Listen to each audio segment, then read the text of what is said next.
Hello and welcome to another jam-packed episode of My Favorite Conservative. I am Edward. And I am Andrea, but I am not conservative. Whoa. You're not? This is not a surprise to you. Every Really? week we go through this. Huh. But he is my favorite conservative. Thank you. And I am traveling this week, so we aren't live, but we have a very, very special guest for you today. A great show. I am so honored to introduce Jennifer Oliver O'Connell. Jennifer is also, as the girl turns, trademarked, is an investigative journalist, freelance writer, political analyst, and entrepreneur centered around politics, culture, and the American story. Jennifer primarily writes at As the Girl Turns on Substack, redstate.com, and 1819 News. Jennifer is a featured political analyst on Jim Peters' After Dark and KHTS's Politics and the Pulpit. Jennifer is a visiting fellow with the Independent Women's Forum, is a co-author of The Making of an American Hip-Hop Tycoon, and contributor to the Women's Encyclopedia, Women in American History, a social, political, and cultural encyclopedia and document collection. Jennifer, welcome. Hey guys, it's great to see you. It's great to have you. Thank you so much for doing this while I'm traveling. We thought we would start, because we want to be honest with the audience, that you and I go way back. Yes. Would you like to tell the audience how we met? Because it was a little unusual. Very unusual. To make ends meet. Writers do all types of things to make ends meet, obviously. Yes. I'm not one to do a manual labor, so waitressing was out of my book. But I did online teaching, and there is a organization. I don't think they're around anymore because they're just that terrible. Kaplan University. I think they were bought, actually. Yeah. Yeah. God help them. Kaplan University. And so I went through all the hoops in order to teach online, English composition or writing 101 or whatever they were calling it. And in a room, this was barely beginning internet with no webcams or anything like that. Yeah, so, this was pre-Zoom. Yes. Yeah. So we were in a chat room just talking to each other and sharing where we're from. And I said, yeah, I'm from Los Angeles.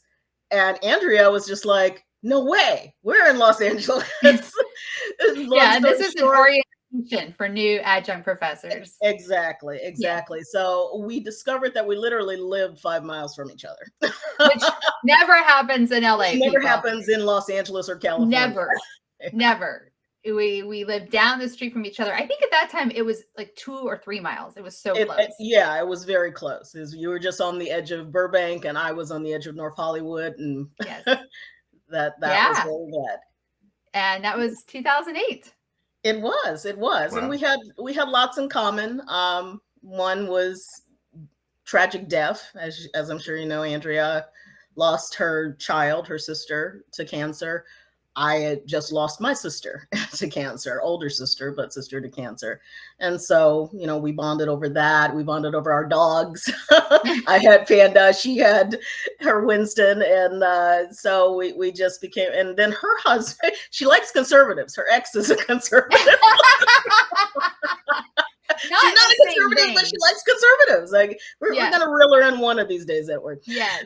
But I would say not in the same vein. But the other thing that was so wild, and I just feel like God and the universe wanted us to meet, was we discovered that we went to the same graduate program many years apart, the master's in professional writing program that used to exist at USC. Yeah. And I think you went pretty close after undergrad, and then I went many years later from undergrad. But we were in the exact same master's program at USC, more than a decade apart. Yep. Crazy. So crazy. All of these crazy little serendipitous moments that add up into a really great friendship. So she was the first one to leave California to come here. And then when I came out to visit several times, it's like I got reeled in. So yeah, yay. Yeah, actually, I am in the great state of Alabama. That's right. You're in the great state of Alabama. So, but take us back, if you don't mind, sure. Because I'm so fascinated to your Chicago roots, because you knew so much about even before he was a senator, Barack Obama. And I learned so much from you about Chicago politics. So take us back to Chicago. Okay. So I was born and raised in Chicago. Come from a family of fried and dyed. I call them fried and dyed Democrats. Vote blue no matter who. I had one sister who actually did vote for George W. Bush. I was kind of shocked. Wow. But for the most part, they want nothing to do with Republicans and just swallow all of the Democrat Kool-Aid. What's the vote again? Say that again. Vote blue no matter who. Oh my God, that needs to be a bumper sticker if it's not. Like, not for me, but I just love it. It sounds like a bumper sticker. It's awesome. I'm sure somebody has one somewhere. Okay, so I did not know this about you. So I'm even more thrilled we're doing the interview. I knew I would learn new things.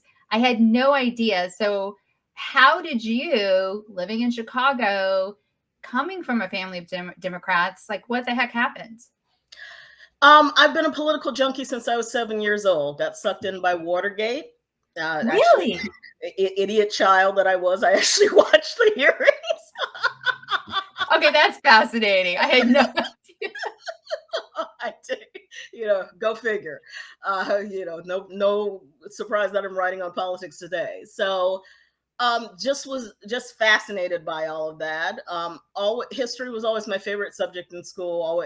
I actually studied the Constitution. They actually taught civics at that time in the schools, which is sorely lacking now. And I watched the way Chicago operated. Daily criminal that he was, he ran a tight ship of machine. You're referring to Mayor Daley for our young audience? Richard M. Is Richard? I get the M and the J mixed up. I think Richard J. Richard J was the father. M was the son. But Richard J, the father, he ran a tight ship.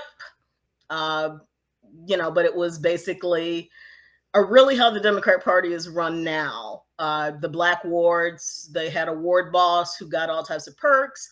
And when it was time for votes, they'd hand out government cheese and, oh, we love you, and blah, blah, blah. And then 4 years later, you're forgotten about. Chicago, as you see it now, is the same Chicago that it was when I was a child 50 some odd years ago. Sadly, it hasn't changed. I recognize that foolishness and just said, why would I ever vote Democrat? You don't do anything. You just use black people. And I would say that to my mother, and I would say that to my brother-in-law. And, so when you first registered to vote, where was the presidential cycle? Like for me, I registered 18, obviously, but I couldn't vote until I was 20 in a presidential election, the timing. So when you first registered to vote, who was the first president you were able to vote for? The first president I was able to vote for was either Reagan or Mondale-Ferraro. And I considered myself a moderate at that time. Didn't really care for some of the stuff. I didn't love Reagan, didn't hate him, but didn't love him either. And I was very much excited. When you're young, you get excited about certain things that you don't when you're older. I got excited over Geraldine Ferraro, and she genuinely was a very competent, fabulous lady as compared to what we are looking at now. We're going to go there. Geraldine Ferraro knew her stuff. So I actually voted for Mondale-Ferraro. Wasn't upset that Reagan won, but that was my first vote. I was never registered Democrat, though. Refused to register Democrat. I think they had independent or nonpartisan. I forget what it's called in Chicago. I skated that line. Same in California. I was nonpartisan a good majority of the time, or independent in California as well. When I wanted to vote for a Republican, sadly in California with that stupid jungle primary, you had to register as a Republican if you wanted to vote for a Republican candidate. But for the most part, I, held the middle line for a long time because neither party has all of the answers. Both parties do ridiculous things. But Democrats just have a known established track record of, I'm sorry, using and abusing black people. Lyndon Baines Johnson, and signing into the whole Voting Rights Act and the war on poverty. I'm going to get those. I don't know if you'll be bleeped on YouTube, but you're going to get these niggas to vote for the next 200 years. I mean, that's what he said. Yeah. Presidential quote. Yes. Yep. Total quote. So it's like, why would I want to be aligned with, as well as the party has just never, I mean, first of all, I'm a person who stands for life. I know we differ on that, Andrea, but I'm pro-life, been staunchly pro-life my entire life. And the party has just gotten stronger. I mean, now they're just insane. Yes, it's like up to topic. birth, literally Yes. up to birth. It's like, Yes. Why do you wish to destroy life in the womb? Why can there not be any exceptions? And now they're going after, and this has converted a ton of friends when I lived in California who were either nonpartisan or totally on the left, the attack on their children, that they just want to take their children in order to mutilate them. And if they don't agree to transition their children, DCFS can take them out of their homes and put them in a home where they'll be accepted and loved and given puberty blockers. That's wrong. And so any party that stands for that, and they do stand for that, they try to hide it. The abortion part, they don't. But the other part, they try to say, this is not us. We're just doing gender care. We're just affirming their worth. And it's like, no, you're not. You're stomping all over parents' rights to raise their children and to ensure that they are not being mutilated, because you have a whole bunch of detransitioners out there in California and other places who are speaking out and saying they deceived me in this. They told me it was going to be this way. Now I don't have breasts. Now I can never breastfeed my child. Now I can never have a child. Hysterectomies. It's like, why would you do that? If you're an adult, fine. I don't care what you do after 18. You can make that choice. You can pay for it. But to be trying to steal away their childhood and steal them away from the influence of their parents. The Democrat Party stands for all this stuff. So the fact that I'm sorry, go ahead. I have a question, Jennifer. No, just sure. when you were talking about the Daily Machine in Chicago and how they ran a tight ship, ruled with an iron fist that if you got out of line, do you see the similarities in today's Democratic Party? Oh, totally. Or has the Chicago model gone full nationwide for the Democrats? The Chicago model has gone full nationwide for the Democrats. It was going that way before Obama, just because Nancy Pelosi, because you had it going on in the eastern states too. Nancy Pelosi is a daughter of a union boss from Maryland, I believe. Yeah. People don't know that. She got her political roots in Maryland. Then she married, whoever it was from California. There's reason behind that too, but I won't get into it. And she has been the one who spearheaded all of this stuff. And then they brought in Obama. So she knew Daley. Her family knew Daley and knew all those players. It's been a machine that is now nationwide in the Democrat Party. What did you think of Barack Obama when he first came on the Chicago scene? Because, and I've not hidden this in any way, but in 2008, I didn't think he was ready. I at all, and I was still a registered independent, but tended to vote more Democrat, not down the ticket necessarily, and I actually wrote in Hillary at the time. I just wrote in her name. I was like, I can write in a name. I'm going to write in a name. Yeah. And so I'm just curious, because after we met, which was right at that time, and hearing about that history, can you tell people a little bit about the Barack Obama before he became President Barack Obama? Yeah. He was a community organizer. They like to downplay that tremendously. Oh, he was just helping out people organize, blah, blah, blah, blah. No, he was a leftist activist, totally taught that way and advocated that way. And they embedded him into the community to do that. The organization that he worked with Bill Ayers, the bomber, was an organization to engineer, how to rig the vote and several other things that the Annenberg Foundation does that is not again, people are pulling their hair about Project 2025.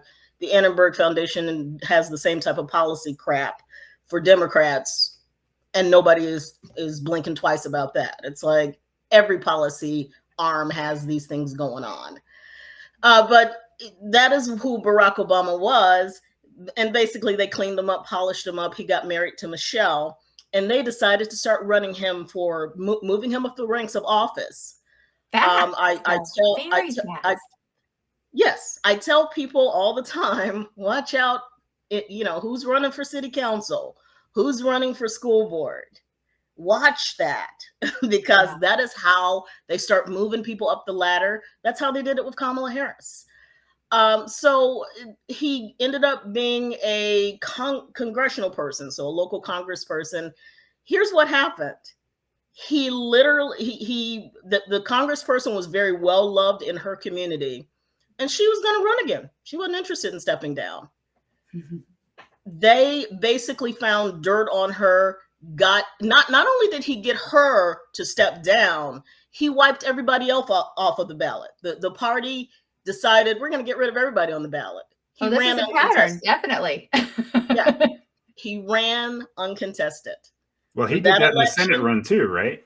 Right, and in a Senate run as well, he found he found, or should I say, the party unsealed the records of the Ryan, the candidate, and pulled out all types of dirty divorce stuff on him. He pulled back, ran for Senate uncontested. Yeah. When he got into the Senate, basically he was instructed, or should I say one of the head senators was instructed, state Senate, to farm him bills to start propping him up, that he can sign on, that were pretty much already finished, already legislated and gone through committee, that he can sign on and to make him look good, to start propping up his record. That is exactly what was done for him. So someone who was a senior senator who had done all the hard work, handed off his bills to Barack Obama to make it look like he was the one who did all the hard work on these bills. And lo and behold, he ended up in the National Senate, the United States Senate, after that, all of those shenanigans with Blagojevich and other people. And then 2 years later, he's running for president. That's crazy fast. Yeah. Yeah. Well, crazy his timing fast, was right. Fully engineered. Yeah. Wow.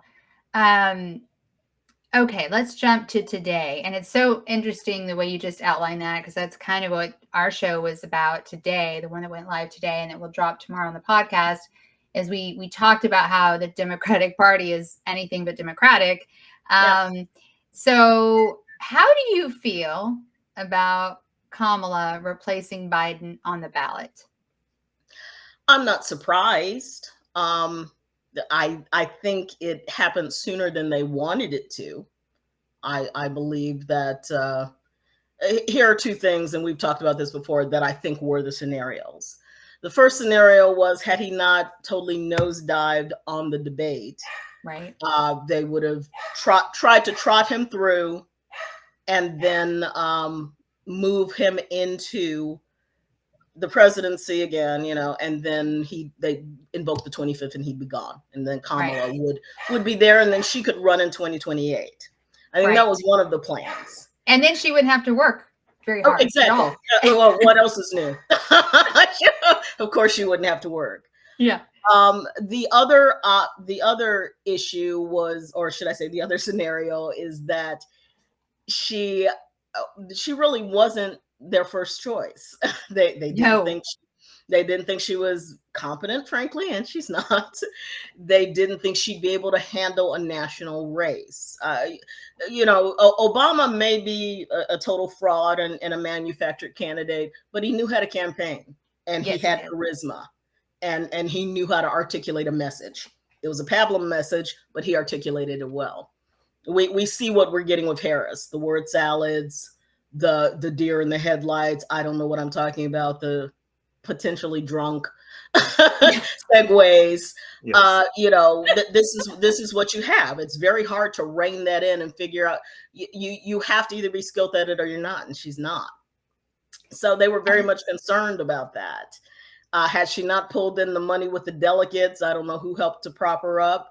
But had that not happened, it probably would have been an open convention. Frankly, I was looking forward to an open convention. Me too. Yeah. Me too. I wanted to see like this crazy, especially because it was in Chicago. Yeah. And there were protesters. I wanted to see this completely open convention, just a mass of people yelling at each other and different candidates coming forward, especially after what happened in 2020. Yes. Especially when there was a primary and the Obama machine came in and said, nope, we're going to give it to Biden, and convinced everybody else. Some people got positions. Totally wiped out Bernie and installed some of his staffers into the Biden-Harris administration. Simone Sanders, who was for Bernie before, worked for Kamala for about 5 minutes, couldn't stand her. And now she's on MSNBC. I find that fascinating that, Andrea and I had talked about this before a couple of years ago, right? When she takes over the vice presidency, and then all of a sudden, a few months later, you start to see this revolt by her staff that they're leaving in droves. And we were saying to each other, here's a woman who is literally a heartbeat away from the presidency. As a staffer, that's the highest thing you can attain, right? Being on the staff of, right? Yeah. And they're leaving, right? They're bailing. And here's what fascinates me. I mean, granted, we have a generation that, they break a fingernail and they're falling apart. Sorry, sorry, Gen Z and some of you young millennials, but it's true. We're Gen X, But you have staffers. We know the history of some of these people, like Johnson, like Kennedy. Who was another one that was a wicked person? Hillary Clinton. I know one of Clinton's Secret Service people writes for Red State, and he's always spilling the tea on them and what went on behind closed doors. It's like you have people who threw things, who screamed, who yelled, and yet people are loyal to these people and stayed with them because, as you said, it's the presidency. It's something that's going to be on your resume forever and that you can dine out on for life. We see all these old people dining out on, even working for Nixon still. Working for Carter. Yeah, right. Right, working for Carter. She's so, it makes me think of Huma Aberdeen. Is that her last name? Yeah, who stayed with Clinton. But she was so bad, people left. Exactly. Yeah. And I find it fascinating. The media has zero interest in that line of that storyline. It's amazing. It is amazing that they refuse to follow that line, just like they refuse to follow the fact of her past. It's like there should have been art when she came out with her acceptance speech, her DNC acceptance speech, talking about I'm a prosecutor and I've done this and hello. Jamal Truelove would like a word. Comrade Conroy would like a word. These are two people who she put in jail under wrong pretenses and then kept them there. So there's a ton of oppo on her as a prosecutor, and I hope Trump comes out with that in the debate. That should be examined, and they want to cover it up and they want to ignore that it didn't exist. Well, that's why she fell apart in the 2020. That's why she didn't make it past. Here she was, a senator from California. That seat, of course, was essentially handed to her. And she came in so strong. And Edward was just talking about today about how that big debut in San Francisco and the crowd and everything. And then I think it was the very first debate, maybe the second one. But Tulsi Gabbard just demolished her. Yes. On her record in California. Yeah. And the first debate, she kneecapped Joe Biden. Oh, that's right. That's right. That's right. Biden was a racist, and I had to ride that bus. Yes, that's right. Tulsi said, "How do you like it now?" Yeah, pretty much. But Tulsi was spot on, and her poll numbers tanked, and she just wasn't getting any traction anyway. I think she had less than 1% of the vote before she even got to Iowa. She never made it to Iowa. Yep. So what do you think of this narrative? First of all, for our people who listen to the podcast who aren't watching the video version of the podcast, Is it okay for me to say your race and gender? Is that all right? Yes, perfectly fine. I do not try to hide or pretend Okay. that I'm something that I am not. If you have not guessed from her voice, Jennifer is a woman, and she's already said she's a Gen Xer, like me, and she's a Black woman. Am I supposed to say African American or Black? You tell me. Black. I'm like I forget who the artist.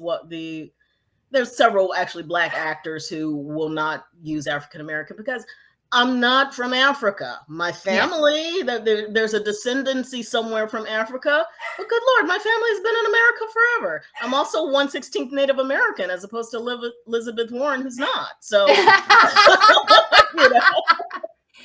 So do you ever get people who, especially people who maybe don't know what you do for a living and your background, who look at you and say, oh, well, you've got to vote for Kamala Harris, right? Because you know she checks these boxes and you check the same boxes. I mean, do you ever get that? I'm curious. All the time, because also for those who are not seeing a video, and this is no longer controversial, or should I say, it's no longer as uncommon as it used to be. But I have dreadlocks, so I have an ethnic hairstyle. And so there was a time when if you had a certain look, oh, you must be an activist or you must be a radical. Yeah. So yeah, that there is a knee-jerk assumption when people see me that, oh, you know, she's a Democrat woman. Oh yeah, Kamala, vote for Kamala. And it's like, no. You know, we've asked for people. We've put out the word for other guests, and we've said, we would love to have someone, and we think we line someone up, but we'd love to have someone come on the show and tell us why they would vote for Kamala Harris without talking about her gender, sex, ethnicity, race, you know, take all that off the table. And it can't be to vote against Trump, like just policy. Yeah. Tell us about the policy that you agree with, because if you would totally agree with all her policies, of course, she's flip-flopped on all of them, but whichever side. Yeah. If you agree, then okay, I get it. But I just feel like, and I'd be curious because you're like right in the neck of it. I feel like so many people are going to vote for this ticket as a vote against Trump. It's not for Harris and Walz. It's against Trump. Not at all. It's all against Trump, and that's what amazes me. Even I'm on X all the time. And there is one person who claims that they are a former Republican, you know, staunch Republican.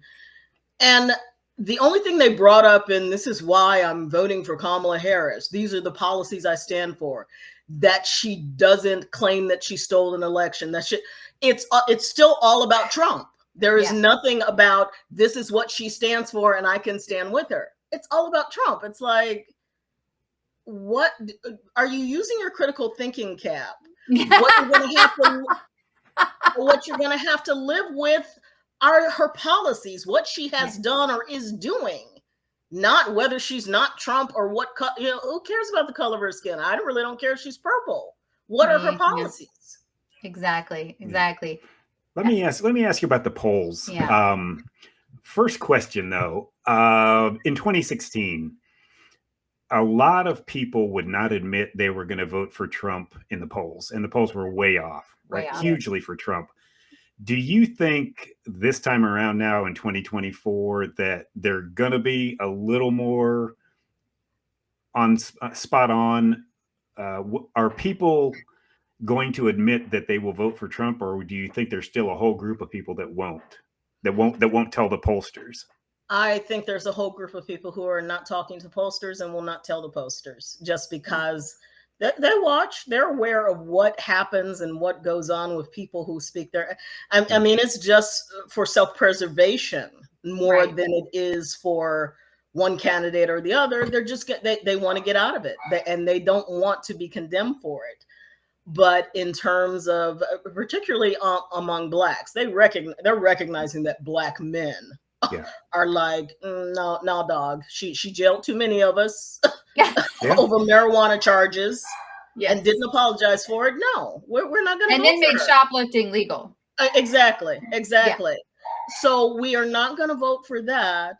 and we are also, there's a ton of women who will not vote for her, for not only for those reasons, but for the fact, I mean, you read my curriculum vitae.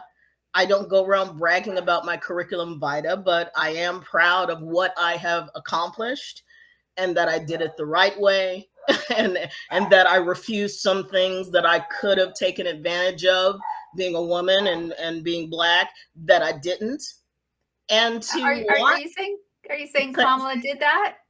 Yeah. And again, nobody wants to talk about that aspect of how she came to her rise. She was Willie Brown. He was the Speaker of the California Assembly and the mayor of San Francisco.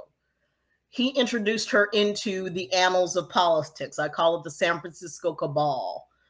These are the people in San Francisco who fund everything and frankly run the state. They run Sacramento, and then Sacramento runs everything else. He was her boyfriend for 4 years. He bought her a expensive car. He gave her, or appointed her to a seat that at that time paid about $72,000 a year to show up twice a month.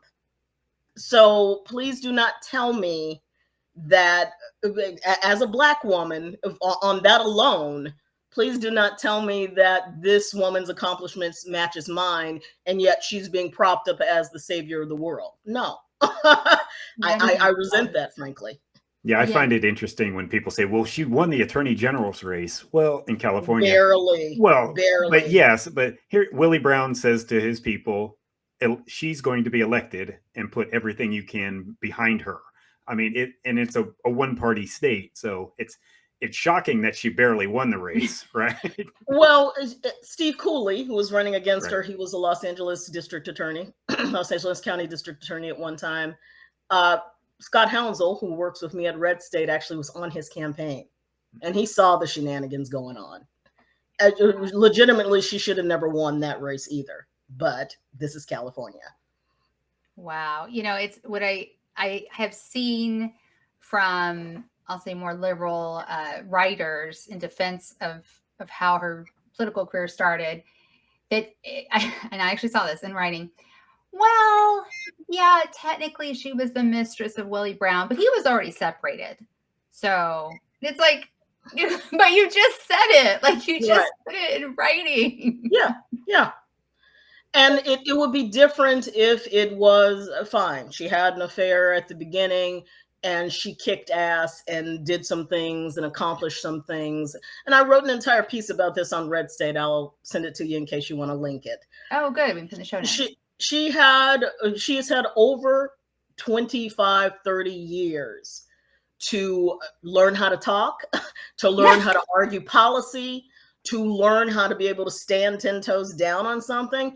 And she can't.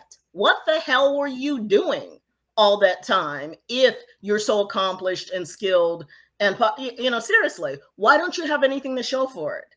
I got stuff to show for the hard work that I did. You do not. Yeah, I've always argued with Kamala that she has no core values except abortion. Yeah. And she doesn't do the policy work, right? Yeah. So she doesn't understand the policy, so she can't talk about it. Right. And if you don't have any core convictions, how do you speak for more than a few minutes? Well, obviously she's Exhibit A. Yeah. She is. And that's spot on, Edward. I have said in articles and in other things that the one thing that she is confident and very well spoken about is abortion. Yeah. That she believes in. So, makes you think. But everything else, you're right. Staffers have actually said she doesn't read half the stuff that comes. Or there was one time when I think she said she didn't want to get the briefings anymore. She just said, "What if she I don't want as president?" Yeah. It's a job. Exactly. Well, not just a job. It's the stuff that we're already got a world gone crazy with Israel and Hamas and this horrible stuff that's happening, culturally and logistically in our own nation. And she's done nothing to speak to that concretely. No. What did you think about this? Was our This Week in Wins for the episode that we did today that will go out on the podcast tomorrow. What did you think about Alan Dershowitz quitting the Democratic Party? He's out. You know, we've had a sea change when Dick Cheney is endorsing a Democrat, and Alan Dershowitz has said he's no longer a Democrat, and RFK, even though he's still a Democrat, is also endorsing Trump. You know, there's something going on. Yeah, if you would have said, I've got a Kennedy and a Dershowitz going away from the Democratic Party, and I've got a Cheney going for the my head would have exploded. We would have laughed and said, "Oh, you've got to be kidding!" Right. Here we are. I just, oh my gosh. So before we ask you something about Trump, do you think that, because I forget, it was like more than 30 days, right, when she was handed the nomination before she sat down for that interview with CNN, where we only got 18 of the 45 or so minutes, and then I think it was Megyn Kelly who called Walz her emotional support governor. Emotional support governor, which was super odd. Right? It was super odd. The whole thing was odd. And do you think that she's going to, I mean, she can't because she doesn't have COVID like Biden did, but do you think she's going to try to run a basement campaign where she does as few public appearances as possible, or interviews? Yeah. She's already been doing it. Yeah. I depending on how they spin this debate, she may continue to do it. She has an entire press pool, and David Marcus, a columnist for Fox and other outlets, he said, "Why the frick does she have a press pool? What's the point of them running around with her? She's not giving them an interview. She's not talking off of the cuff. She's not hanging out with them like any campaign does." Clinton loved campaigning. Clinton used to hang out with him all the time. GW did it a little bit. Not, they used to twist everything he said, so he was careful. But GW did it. Everybody does it. Trump loves the press. Right. Even if they hate him. Right, exactly. He doesn't care. Yeah. So she's playing the basement campaign, and for as long as she can. I mean, she's, like I said, the poll numbers are starting to drop, but she may still play it if they let her. What do you think? This came up on our show today, and Hillary Clinton has done this, so I mean, Kamala's not the first. But what do you think of the accents that she seems to inherit all of a sudden, depending on the audience she's speaking to? And like I said, Hillary Clinton did this way back in the day with Arkansas. I mean, that and the hot sauce in the purse. Kamala's version of hot sauce in the purse is collard greens in the bathtub. It's like, what kind of self-respecting Black person ever cleaned their collard greens in the bathtub? I don't think so. It is pandering at the worst level. It's just like you were born in Berkeley, grew up part of the way in Oakland. The rest of it, your high school years was in Canada, Montreal. Yes. And you're trying to come. Did you pick up that accent at Howard? Probably not. Yeah. And one of the things we were saying, whatever you think of Trump, he's always Trump. Like, he's always himself. Exactly. He always does his dorky little, hand dance. Yep. He's always he is comfortable in his own skin. Correct. Yes. And while he may talk, he also, any audience that you listen to him talk to, he's the same. He doesn't try to, they call it code switching, what Kamala is doing. I call it pandering. He is the same no matter who he's talking to. When he talks to a Black audience, he's Trump. When he talks to a white audience, he's Trump. When he talks to Christians, he's Trump. When he talks to non-Christians, he's Trump. It's like this playing around. It really reflects, again, that she's not comfortable in her own skin. She doesn't really know who she is. And she is going to put on whatever she feels like, whatever they tell her to put on, in order to try to win or do whatever. I don't know who's counseling her. It's stupid. They should tell her, kill the accents and just talk like yourself. Yeah. So we are recording this. Granted, it's going to go out in October, so who knows? But the debate, probably the one and only presidential debate we're going to get with Harris, is in 2 days. Yes. Do you have any predictions, considering the rules are very similar to the debate with Biden that was with Biden in June? How do you think she's going to do against Trump? Well, I have reading Politico and a couple of other people who supposedly have the inside dope. Oh, really? Yeah. The campaign is very frustrated that they did not bend the rules for her and allow the mics to be on as opposed to be muted, because she wanted to do that. Well, I'm a prosecutor and I can deal with people like Trump, and she would, basically start countering like a prosecutor, objection, Your Honor, that type of thing, anything that Trump would try to say. To speak, basically filibuster him, she did in all of those hearings with Kavanaugh, and where she, yes, Queen, aren't I wonderful? That was those were the moments that she wanted, and she's not going to get them. So now they're having to recalibrate. Their goal is to try to upset Trump, to make him angry, to get him to talk off the cuff. So what we need is a disciplined Trump. We need the same Trump that we got in the Biden debate.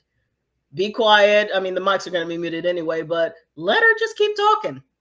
Yeah. Because my prediction, just let her talk, because word salad Kamala is going to end up coming out sooner or later, and she's going to say something really ridiculous, or, and let's hope they keep that bottle of gin or whatever she imbibes away from her too.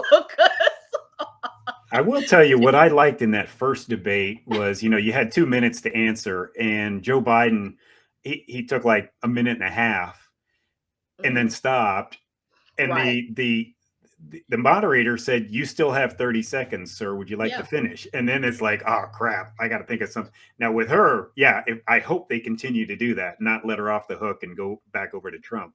Exactly. Well, Biden said no several times. Yeah, he said, no, I have nothing to add. He's like, no. All right, Jennifer, question for you here on the polls. Sure. Excuse me. On voting and cheating. All right. Oh, okay. I referenced Chicago earlier.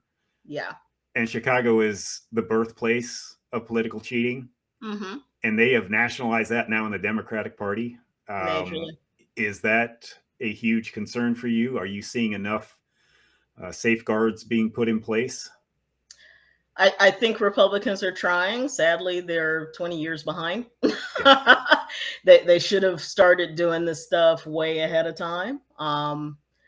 I think it's going to be up to whoever is on the ground. I know there's some smart people on the ground.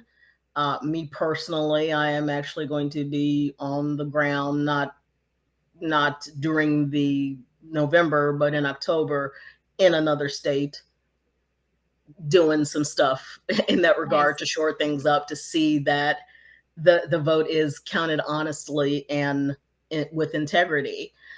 But I don't know. I seriously do not. I think what is going to be needed is, one thing I am, again, shout out to Wes Allen in Alabama, the measures that he's taken and put in place. There was somebody in Birmingham, actually, who just got admitted to taking someone's identity and voting in her name. Had a passport, had her identity, voted as an American citizen. So more of that, more states doing that and more of that being exposed ahead of time will also throw them off their game. But really, it's going to require that people vote in droves. And I mean, Trump is running ads like that, and he's legit. If you've got early voting, go vote. Do it now. Establish it. Don't wait until Election Day. And if you don't have early voting, then come out in droves. I don't think we have early voting in Alabama. We don't. We don't. That and paper ballots. That's what they have. They actually have paper ballots as opposed to electronic. So what do you think Trump needs to do for the remainder of the campaign? Because, I mean, he is out there when, now that he's no longer in court every day, he's out there as much as he possibly can, all the time. And he genuinely enjoys, the crowd and feeds off the crowd, which may be like the one negative for the debate is not having a crowd there, because that really energizes him. But what does he need to do to win despite any cheating? Stay disciplined. And I mean, when I say stay disciplined, I'm not one of these people who say, oh, please shut him up. Please don't let him tweet. Please. No.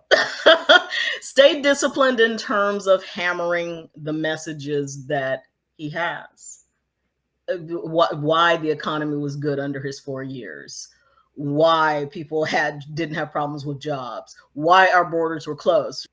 So you were talking about immigration and the open borders. And when we were texting over the last few days, you talked to me about some really interesting work you're doing right now. So would you share with our audience what you're working on and what you're seeing like actually on the ground? Great.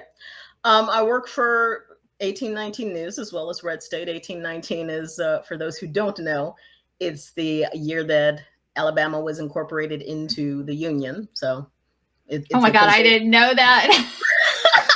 Born and raised, and you didn't know that. Oh, not born and raised. No. Okay. Went to high school here. But I did have a year of Alabama history, so I probably should have known that. So. Okay. So yeah, it's a conservative publication, and one of the things that I have been doing is digging into things that are happening in Athens and Sylacauga, which are very small towns. Athens now has about 30,000 people. It used to be smaller. It's one of the fastest growing cities, but it has about 30,000 people now. Athens, Georgia, or Alabama? Athens, Alabama. Okay, there's an Athens in every southern town. I know, there really is. That seems. So Athens, Alabama has about 30,000 people, bedroom community. A lot of people who work in Huntsville, which is the largest city in the state, like to live there. There's also other industry around. Also Sylacauga, which is closer to you. Yeah. You know, Athens is northern Alabama. Sylacauga is more southern. Even smaller. Much smaller. Maybe 15,000 people. They have decided to dump Haitian migrants into both of these towns. Oh. You know, hundreds of them. They bust them in. They go, and then they bust them out to go work at Pilgrim's chicken plant. There's I think it's TKA or TKS. It's in auto parts manufacturing. They work there. Apparently, they've taken it over. These people do not have very little grasp of English, no grasp of English, really. Right. They have no hygiene awareness. They literally defecate on people's lawns and out in public. They have sex out in public. They don't know how to drive. So there's been residents who have had their fences knocked down more than once. Imagine if your child was behind that fence, because they crash into the fence and nothing is done. You said they. Who's the they busing in these illegal immigrants? That is what is being investigated. No one knows. We know that it is. We know that it is part of Biden's temporary parole program. He allowed the Haitian migrants, because they were fleeing violence because of the gang violence. He allowed them to stay in the state. He is giving money to sponsors, and what I'm trying to dig up is who are sponsoring these people. Right. It's churches. The government is denying. The mayor's denying it. The city council's denying it. But they're denying that they know anything about the paperwork, but they're saying, oh, they're perfectly legal. Well, how do you know they're legal if you don't know anything about the paperwork and how they got here? So something's fishy, something's afoot, but they're wreaking havoc in the community. I mean, literally, if you have someone who doesn't have any hygiene understanding, and then they're going in Walmart and stealing stuff and picking over fruit, and no, one of the women that I interviewed said, I drive to Madison to go to the Walmart there. I will not use the Walmart in Athens because it is just filthy and we don't know what they're carrying. And they want to paint that as, oh, you're just racist, you're just xenophobic. It's like, no, I care about my children. I care about my community. I don't want, people are having their animals stolen because they're literally eating their animals or barbecuing their animals. Oh my God. This is what's going on. So you look at what's happening in Aurora, Colorado, where a gang of Venezuelans took over 2 apartment buildings and extorting money and causing havoc. You actually look at what happened in Springfield, Ohio. The same thing happened to them. A bunch of Haitian migrants came in, And yeah, they were peaceful, and the town just kind of pulled back. A little child ended up losing his life because a Haitian ended up crashing into the school bus. All of them were injured. A child lost their life because this Haitian, who had a driver's license from a state he was not in, it was a state that was Ohio. Oh my God. And he's driving, but he doesn't know how to drive. Right. Apparently, a lot of them can become Uber and Lyft drivers real quickly, but yet they're, they can barely drive. So you have that going on. And then in Boston, a 10-year-old boy was molested by a Haitian migrant. So we don't know how many of those are not being reported. Those are the ones we know about. But to dump these migrants into unsuspecting towns and not even acclimate them or vet them is just wrong. And so I'm trying to figure out who's doing it. And really what the people want is they want some attention, because their city council in Silicaca, the head of the city council literally shut down public comments because she didn't want any heat. She stopped the public comments. You can see it on video. There's a video floating around because she did not want to talk about it anymore. She didn't want to discuss it, and literally in so many words told them, you're just racist because you don't want these people in your town. Well, it's not surprising. We've seen the videos of, the Biden administration flying in immigrants in the dead of night to different cities all around the country. So would I be shocked to hear that, the administration was behind this? Absolutely not. Yeah. I wonder if the administration, but also, these big companies that are getting super cheap labor. Big time. Yep. Yeah. Pilgrims has been caught in the net before with illegal immigration and, plant issues with, dirty plants and all that stuff. And the locals have cleaned it up for him. The local mayor and, the councilmen have cleaned it up for him. So I wouldn't be surprised. It's just disheartening because, as I told someone else that I was talking to, I'm on all of these pages for my community and other communities, people begging for work.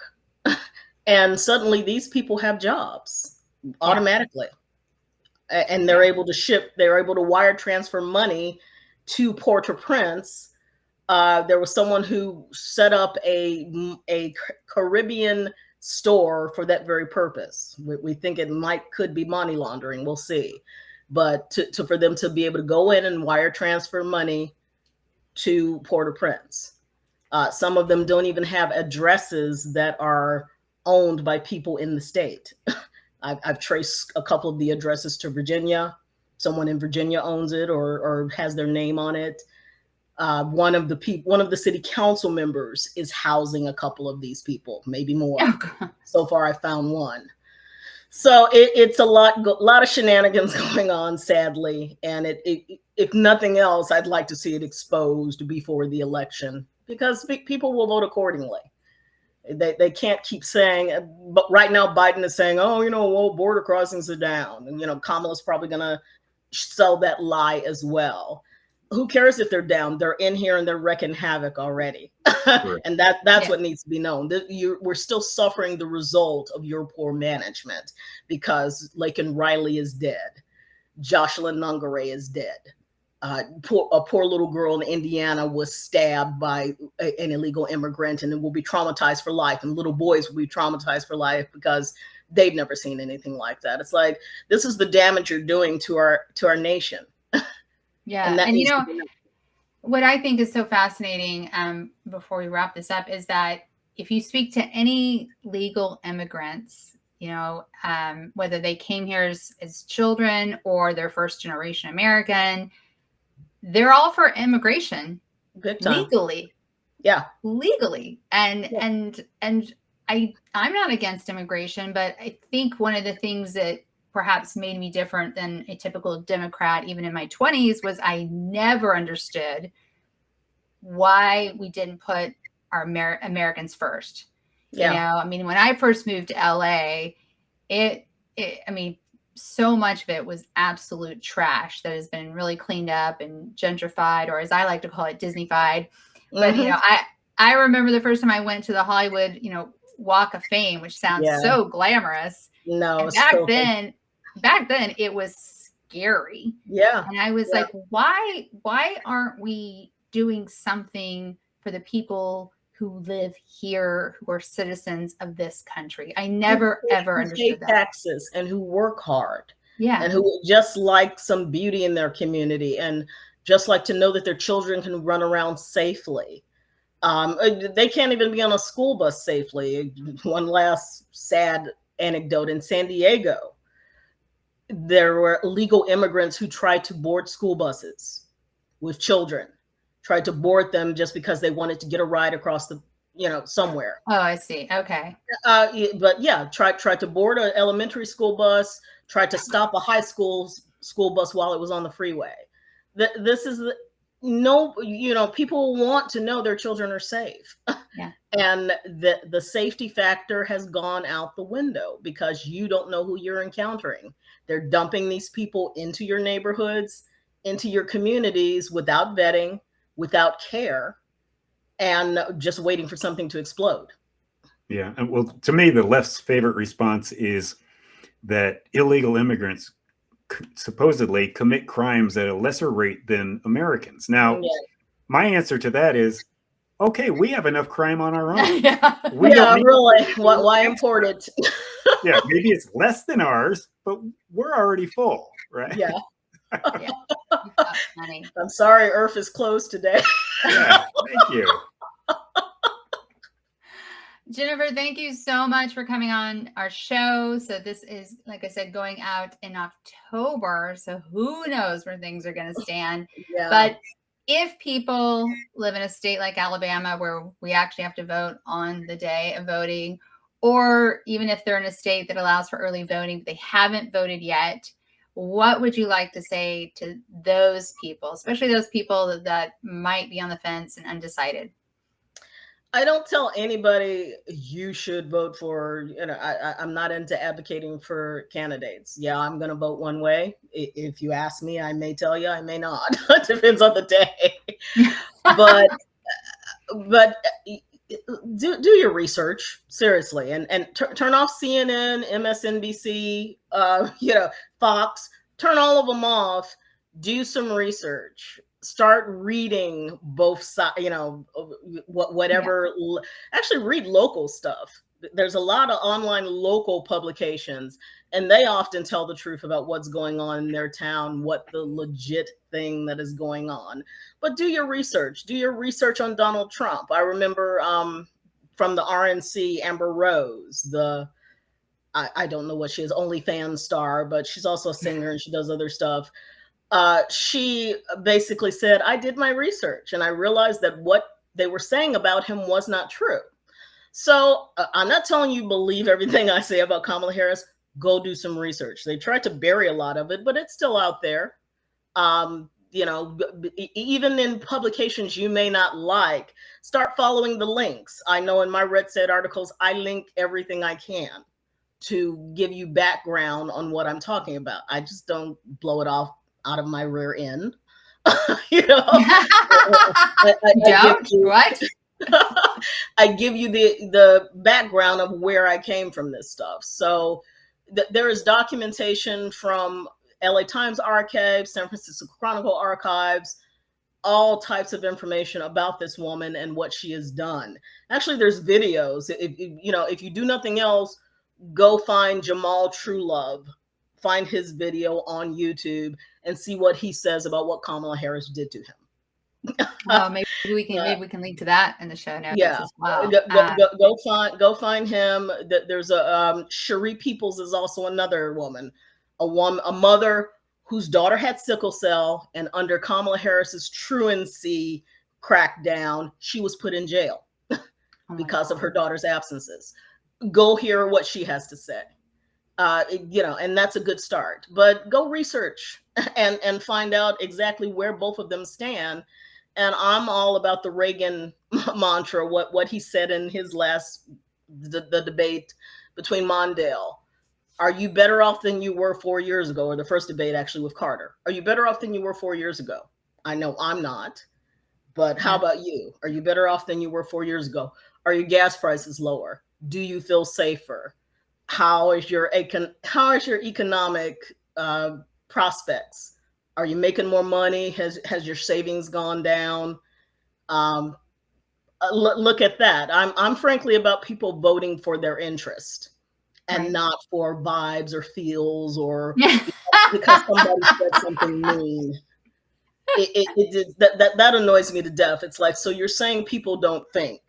I need Megan Thee Stallion shaking her booty in my face in order for me to be excited about Kamala Harris. No, tell me what have you done for me lately as a better artist, Janet Jackson used there to you say. go. Yes. What have you done for me lately? Yes. It's like, show me the receipts. Show me the money for another Gen X movie, Jerry Maguire. Yeah. See what you've done, please. Well, I'll add one more thing to that is private Facebook groups where everybody thinks the same way you do is not research, people. It's not research. So listen to Jennifer, do your actual research, because I think people get in these social media bubbles and they, I could out someone right now, but I'm not going to. I'm choosing not to, but I will tell you privately offline. But they think they're doing their research, but they're just in a group of people who think exactly like them. That echo chamber. Yeah. It's a little silo that they're in. And it's like you get out of the silo. And that's one thing that was handy about living in Los Angeles and traveling someplace else and all that stuff. It's like, if you step outside of Los Angeles proper, you're going to find a whole bunch of different people, different opinions. People don't step outside of their little radius, and maybe it's time you did. I love that advice. Jennifer, thank you so much for joining us today. Thank you. And if you want to learn more about Jennifer, go to asthegirlturns.com. That's where you can see all of her writing and links to social media. We'll have that in the show notes. We'll also try to find some of those other references she mentioned. And please be sure to rate, review, and subscribe to our podcast wherever you're listening right now. And you can support our show by joining our locals community. That's also in the show notes. And of course, always reach out to us. If you want to be a guest on the show, just go to myfavoriteconservative.show and you can contact us there. And we would love to have you as a guest. Jennifer, thank you so much. Thank you, Andrea and Edward. Great to be with you. So much fun.